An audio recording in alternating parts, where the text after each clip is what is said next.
be open this webinar. I mean, IT talk or webinar, whatever you call this conversation. And I believe we have a lot of audience and participants and this webinar. And I would like to say welcome everyone. First, today we have another IT talk. I forgot to bring my cup of tea, but we called IT talk.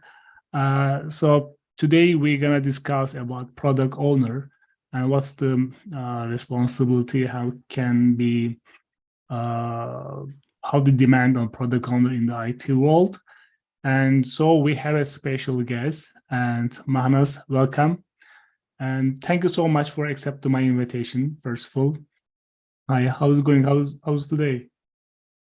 It's going good. It's been a nice weather, so yeah. Yeah, thank you. So first of all, I should mention about all this audience. We were worked together, and one upon a time in a previous company, and yeah. So before starting first of all, Manas, I have a lot of questions for you. I don't want to maybe scare you, but yeah. So before starting that, I would like to give some details about the Wise Quarter. And Wise Quarter, our webinar organized by Wise Quarter. And first of all, the company is a consulting IT company, and which the company provided different IT career, such as Salesforce and the QA engineer and cybersecurity. And if you have any question or participants and audience, any question about new career or the bootcamp or another question, feel free, please post on the chat box on the Zoom. We try to answer. Okay, Manas, first, can you tell us about about yourself and what are you doing, where now, what are you doing, and then we'll start. Yeah, sure. So hi everyone. My name is Manas. I have been working for actually a long time. It's been, I think I started 12 years ago. I graduated basically 12 years ago and I've been working since. But I graduated as a structural engineer and then worked as a structural engineer for 9 years. And somehow, I mean, during a lot of research and a lot of career, career research and trying to figure out what I want to do, I came across product owner role or product management role. And I got an internship and then I got a job and then I continued working and now I'm working as a product manager at Onsite IQ. Well, sorry, we worked at Onsite IQ. Now I'm working at Q Audio. and yeah, it's been a great journey. I've learned so much and we can talk about it some more, but I've never really regretted that the jump. It's been hard. I've learned a lot, but it is something that I really enjoy doing. Yeah, cool. Yeah, thanks so much. It's very excited background. And Manas is today we gonna be discuss product owner and product owner responsibility or daily activity and how you are working, how you collaborated another job and developing team, such as be QA engineer or DevOps or developer in title. And my first question was what's the product owner, the main responsibility in the tech team or SDLC process? Yeah.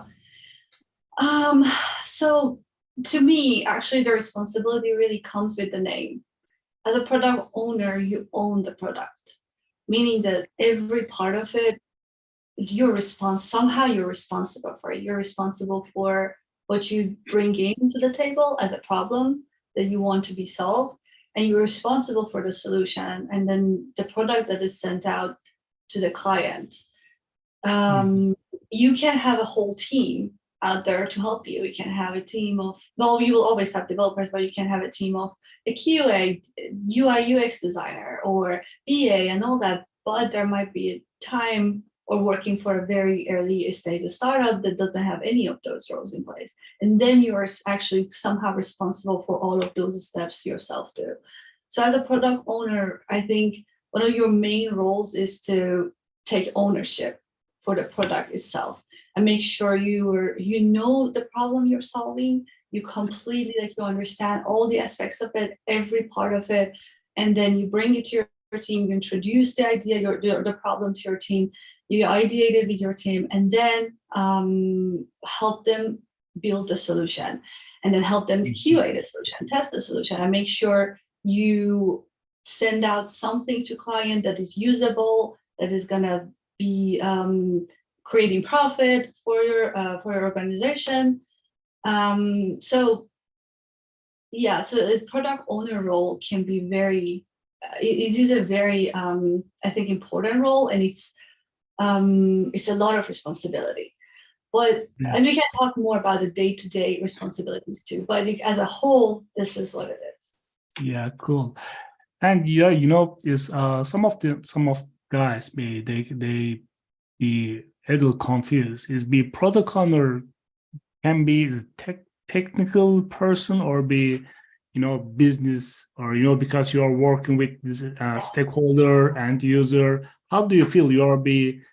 It's very hard to say, right? But how do you feel? You are a technical person because you are working with the developer, you are working with this UI UX designer, and also you are working to the stakeholder. How do you feel? I think a product owner doesn't need to be really technical, but you need to have a minimum technical knowledge just to understand what the developer is talking about. You don't need to solve problems, remove blockers, but you need to know what the blocker is. But if you just can't understand anything, you don't have any knowledge of the technical aspect of the work, it will be really, really hard to keep up, you know, because there are like daily meetings and there are always developers talking about their like understanding their standard, they're talking about their issues. So you need to know and be aware of what they're talking about. So I think you definitely don't need to be a developer, you don't need to code, but you need to know at least basics of like the framework, the language that your developers are using. I would say a product owner is actually, might be a little bit more of a business, well, not a business person, but you need to know the language of your client too. You need to be able to very simply, transparently talk to clients, create a relationship with them. And that's actually a whole lot more important. Yeah, cool.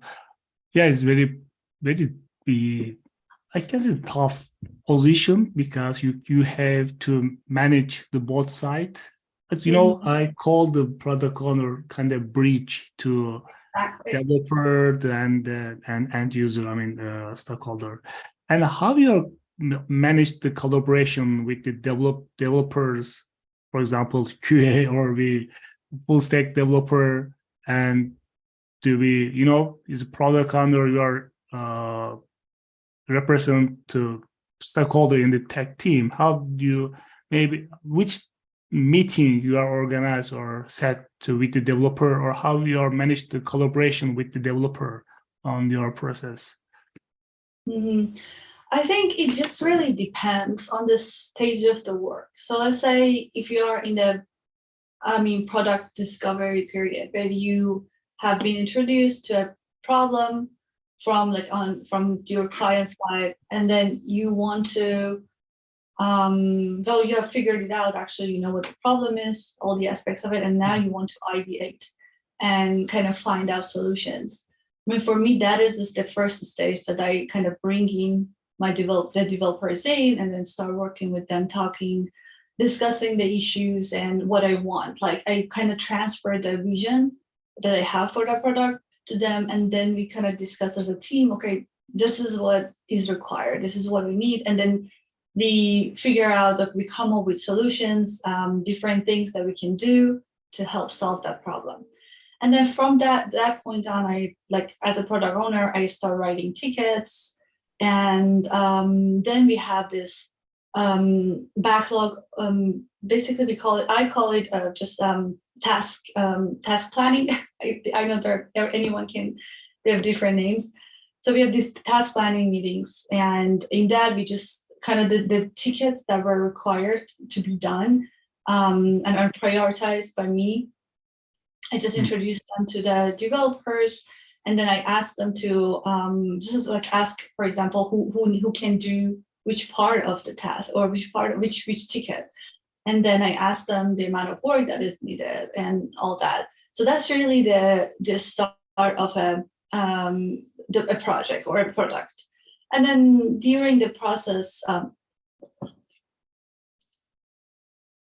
excuse me. I just lost my screen for a second.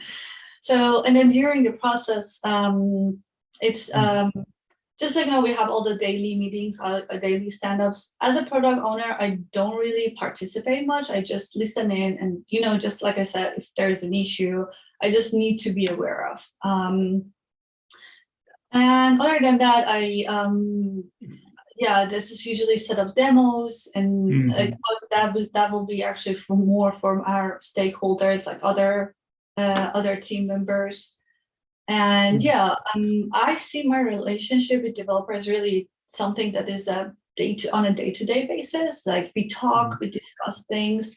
Yes, we have meetings, especially the Scrum kind of type of meetings. We do have them, but I really, especially because we all work remotely, I try to talk to them on a daily basis and just see how their work is going, what they're working on, and all that. Yeah, probably you are joining every single meeting. Is this in the spring? I mean, Scrum daily. You have a bunch of meetings. It can be tough. You mentioned this task planning. Some company they call the sprint planning or backlog planning meeting, and so it's I know that your product owner will be another major responsibility preparing the backlog and task which developer should developing, and how you get the knowledge, how you get to data to prepare the task or backlog. What's your source? Mm-hmm. So I have different sources. I mean, my most important source is my clients, our customers. I try to talk to them on as much as I can.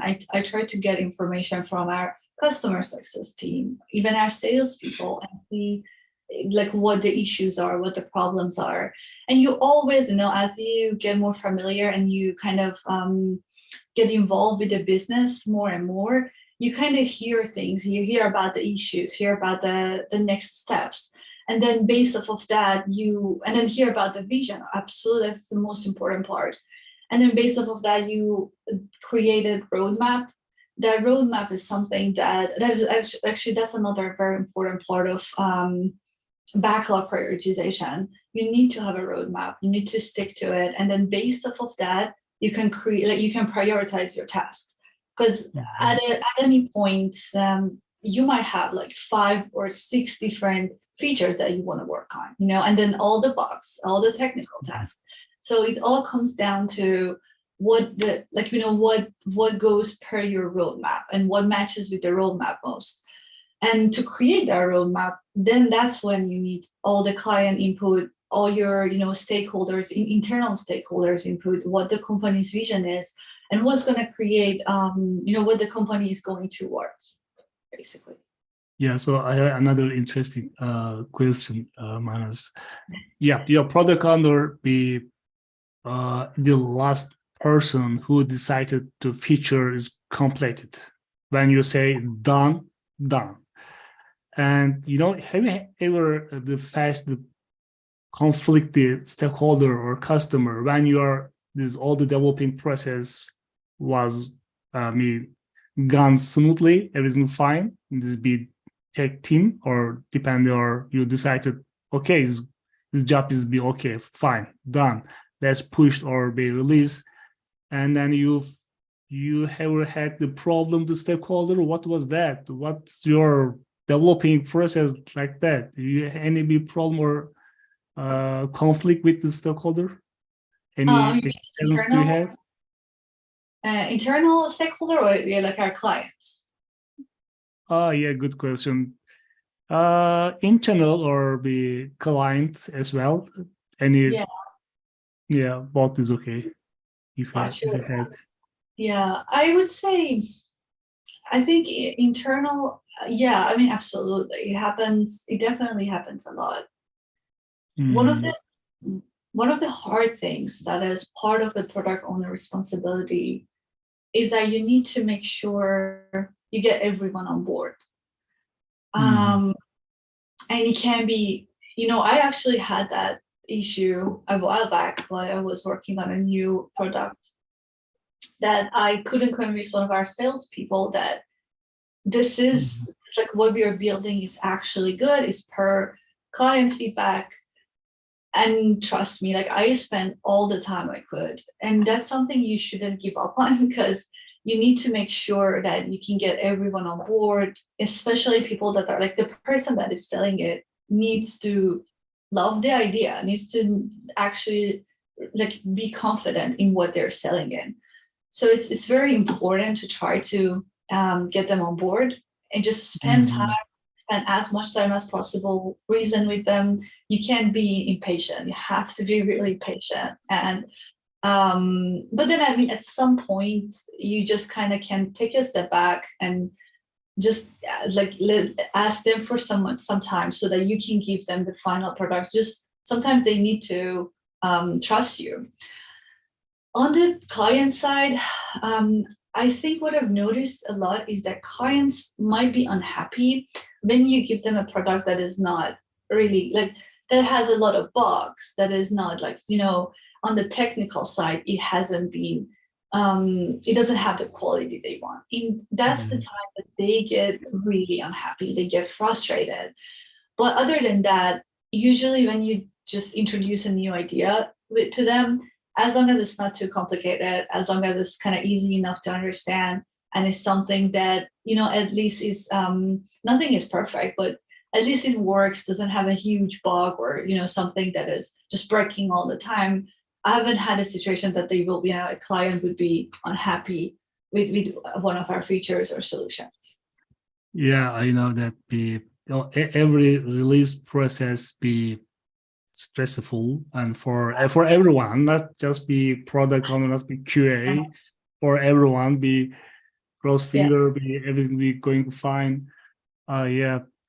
for So sure. I know also you mentioned prioritize the backlog and okay, you are getting the task and backlog and you are assigned to the developer, but which epics or feature or task can be high priority or we developer should be handled as soon as possible.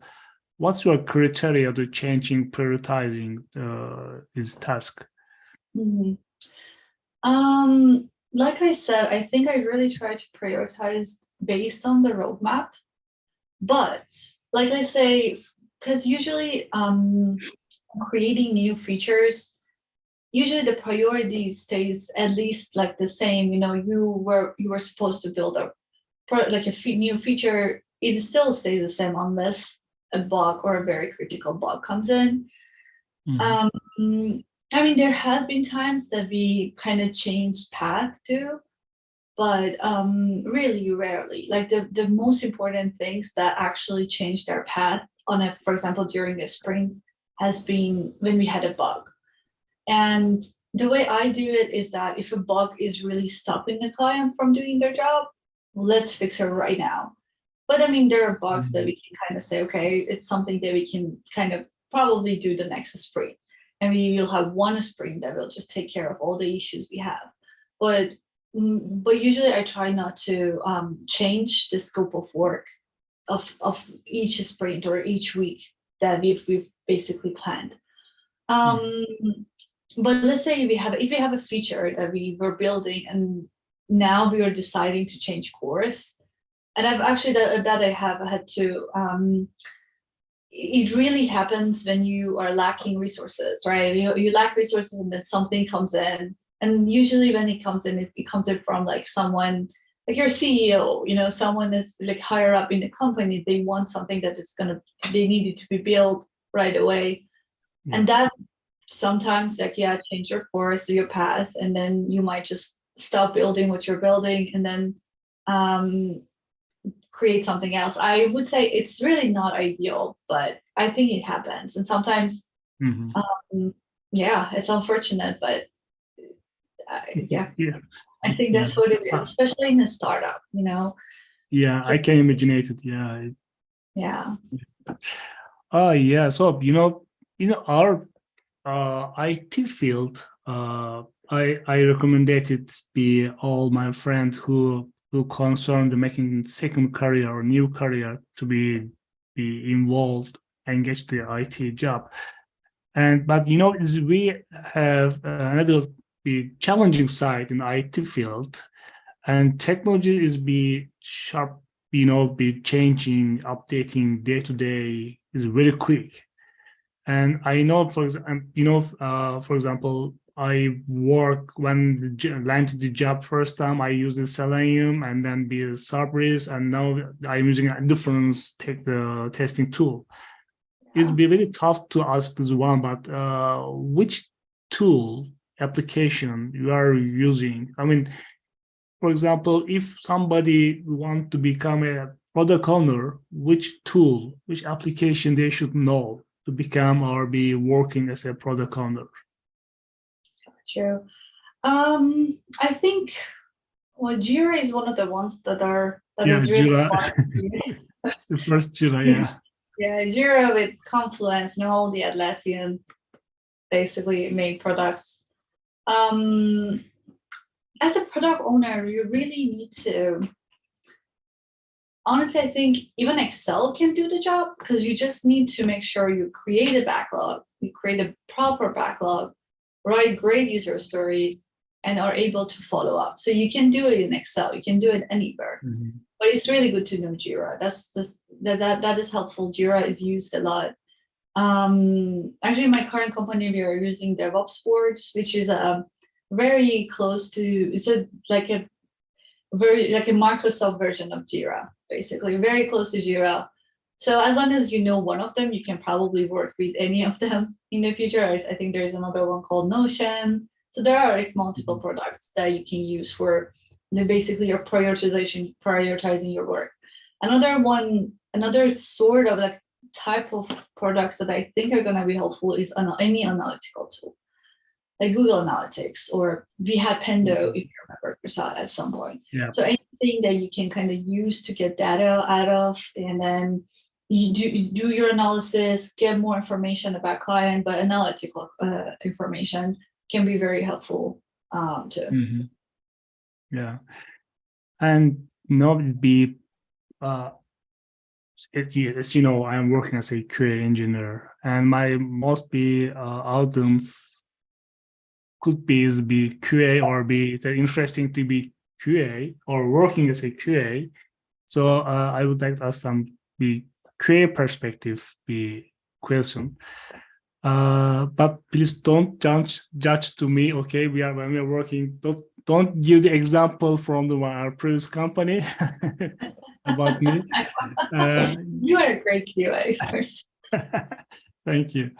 And as a QA, it's all this bug ticket or another story ticket. When we testing done, we close the ticket or change the Jira status as a done, but it doesn't mean it be finished. And before the release, and product owner say, okay, this epic is finished, it is completed, and can you trust 100% QA when your QA say, okay, done? Believe me, it's finished. Let's the release. Let's give the love the release. Or what's your decision, done decision, or release decision? That's this for your side, personally, and that's enough to be QSA this done ticket, or you have another testing or another validation process before the release? So it could be different in any company. Like I think usually companies, they have some, actually they define definition of done. I think you've heard of it. So, and the definition of done can be different in any company, but it's just something you come up with, like along with your tech lead, QA, and other stakeholders. That, okay, when these requirements are passed, my ticket is done and my work is done. It's going to be released. So we have that too, but for me, I usually personally actually go back. I don't do a regression testing after ticket, like after QA gave me an okay, but I do go back and actually check the actual ticket, the actual work that is done. I want to make sure that, okay, everything passed, the design is passed, it is matching the design. And it's just, for me, just a final review, just making sure that everything is okay. But it's just, like I said, it's something that can be defined in every organization with like the whole team. They can define what their definition of done is, and then after that they just accept the ticket. Yeah, I don't know, but as you mentioned, it depend on the company. Each company have own workflow or the different definition of the done ticket. And also, I would like to hear from the product owner, and what's the best QA process? Another word, and who is the good QA engineer, or what's the best QA process, and what's your expectation from the QA side? Sure. You can give the exact example from me, okay? You can. I'm just kidding. Yeah, no, absolutely. So I think there are a lot of things. QA is very important, and you know it. Like QA can be your first ally, or can be the bottleneck in the process when it gets slower. I think the most important part with the QA is automation, just making sure not all of it has to be done manually. Not every time you have to go in and manually just do a regression test after each ticket, after each code is merged, basically. Another part that I think another important part is to work very hand in hand with QA. And the QA person needs to be very familiar with the product too. Like it's not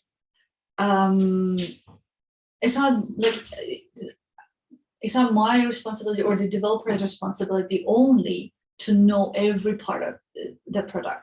The designer, the QA, every member in the team needs to completely be familiar with the product and what needs to be built. So I think a really good QA person is someone who actually is with you from the start, who is, when you're writing your tickets, is helping you writing your acceptance criteria, is giving you and you have been there. So you know that, like, is helping you write the acceptance criteria, is add to it, or actually write them themselves. And then that person can really test, what is required. Honestly, like a lot of times, a QA person is the best person that can imagine all the edge cases, all the corner cases, everything that can happen and go wrong. Sometimes I might forget, but someone who is on a day-to-day basis is like aware of, is testing, would be aware of all the things that can go wrong. And that person is the best to actually reach out to for acceptance criteria. So have a QA person that can be there from the start with you till the end. I think that would be really lucky. That's something that is extremely helpful. Yeah.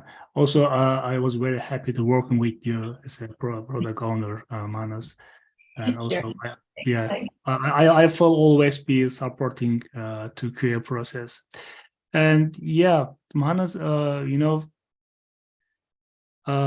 meet about the IT world be changing very quick. quickly, and how you be stay to update in the IT industry as a product owner? How you're updating yourself, and I mean you're be getting to extend your knowledge, what you do for self in improving. That's a good question. I think so right now I'm really trying to get familiar with cloud in AWS, only because I feel like knowing the infrastructure, like architecture of infrastructure, help you understand the whole structure more too. It might be, I might be wrong, and it's very personal, but I personally think getting that knowledge, the cloud knowledge, is really helpful. It's just something that, at least for us, for someone that is not too technical, but at the same time wants to be at least a little bit technical, that's something that really helps you be aware of, the things that are happening and the things that need to be happening, knowing what the best processes are in the architecture of your infrastructure, and what is new, like what's out there, what can be done. But it's gonna make, I think it's gonna be hopefully it's gonna be helpful. Yeah, I agree. I'm also be taking some certificate about cloud and is cloud architectures process. Yeah, cool. It's also be another not be career, but it can be improve or extend the knowledge, because everything is be cloud technology right now. And it's really good decision. Yeah, so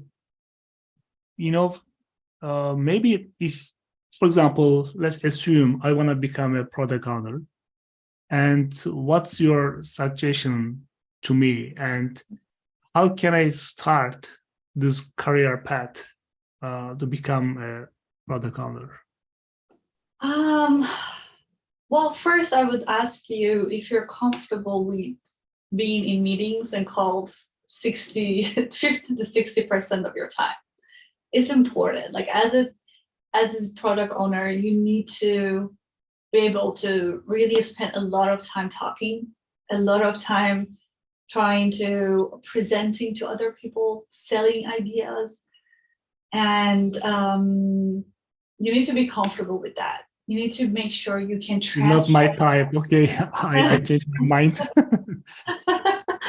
but I mean, you can always get used to it too. Like it was really hard for me too in the beginning. But I think as you get to know the product more, you get more invested in it. It gets easier and easier to talk about it. And but that's the first part. There are other parts too. I think knowing about agile frameworks, kind of trying to get introduced, the Scrum Master certificate, product owner certificate. I don't know, I wouldn't necessarily say taking a certificate is good, but just like taking the courses and kind of getting familiar with what these roles are, the different frameworks that Agile has. I think all of that can be helpful too. And then kind of knowing, well, it depends on what business you want to go, just getting more familiar, getting more familiar with that business, like the market, and see if you enjoy it. Like if you enjoy being involved in kind of getting more information about that's the whole market, and solving problems. Like they say, as a product owner, you need to fall in love with the problem and not the solution. So you need to find out a really good problem that you want to solve and start building upon it. So yeah. Yeah. So in the term of your answer, is business analyst and product owner is be slightly have the common point. Mm-hmm. So can you give a little details, and what's the business analyst and product owner be or what's the difference or distinctions to business analyst side and product owner? Because both are be working with these stakeholder, both are be and concerned to be market, the problem, the market, and what's the be common and what's the difference there? The thing is, as a product owner, a lot of times you might not have a business analyst to help you. Because a lot of companies do have a business analyst, but a lot don't. And you need to be the business analyst too. You need to know the data. You need to be able to work with it and get information out of that, the data you have. I think exactly like you said, there are a lot of similarities. When you have a business analyst helping you, you can get a lot of information from the market out of that person. They can tell you what the actual issues are, and from the data they have, they can give you really good solutions, and well, not solution, but like really great ideas of what needs to be done. But when that person is not there, you really need to be able to do that. So as a product owner, you need to be a business analyst too. Yeah, it makes sense. Yeah. Cool. Yeah, so the sound is very tough. Become a product owner. A lot of meetings, organizing management, talk and collaboration with other people, and sell your idea or convene your idea to developing team. It sound very tough. And what's in your experience, or what can be the biggest challenge for product owner, or you can give your experience. What was the biggest challenge? It's a kind of interview question. I don't know. Yeah. What can you share with us the challenging part for product owner? Yeah. So what I'm going to share with you might be only me. Like it's just really my personal experience because of the environment I worked at. So it might not be everyone's problem or issue. But one of the biggest challenges I've had was so when I joined a company as the first product management, and they already were selling to different vertical markets. They didn't have even one market. Like they had I think 4 different products that they were selling, and they had different markets that they were selling to. So it was definitely tough, and trying to navigate my time and energy into what is most important, trying to figure out where to put my time. It has been the toughest. I mean, I think for me, it's just trying to prioritize my time has been the hardest thing that I have been having to do. But we said all of that, but I think in the beginning I told you it's something that I love doing. And one of the reasons is that it's very rewarding. Especially when the product is built, is released, you get to see people use them. You get to see actually that the company is making money out of it. So it's all very rewarding, and you always know that, okay, you made it possible, you and with the whole team, but you were part of it. You were a big part of it. So it's always very, very rewarding. Yeah, makes sense. Cool. And yeah, I have a lot of, I can ask a lot of questions, but this time is going up. I am looking for the chat box, any question, and so far we don't have any question. And yep. Okay, and I am last question, Manas. I don't want to be taking your time.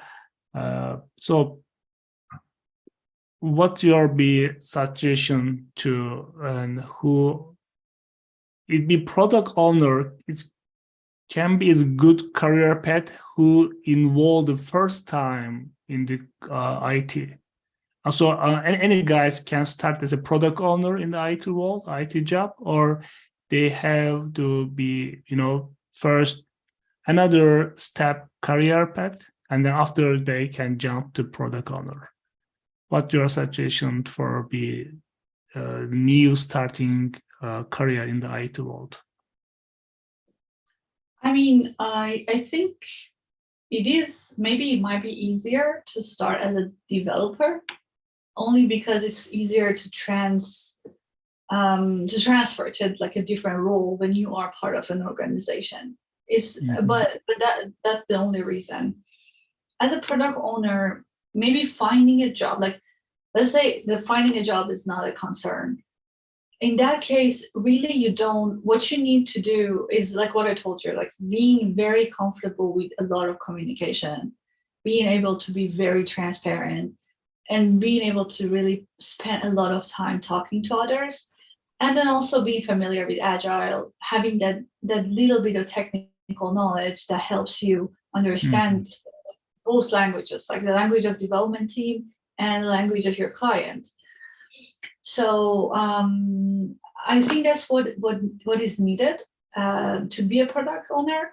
But to find a career, that's a whole different discussion.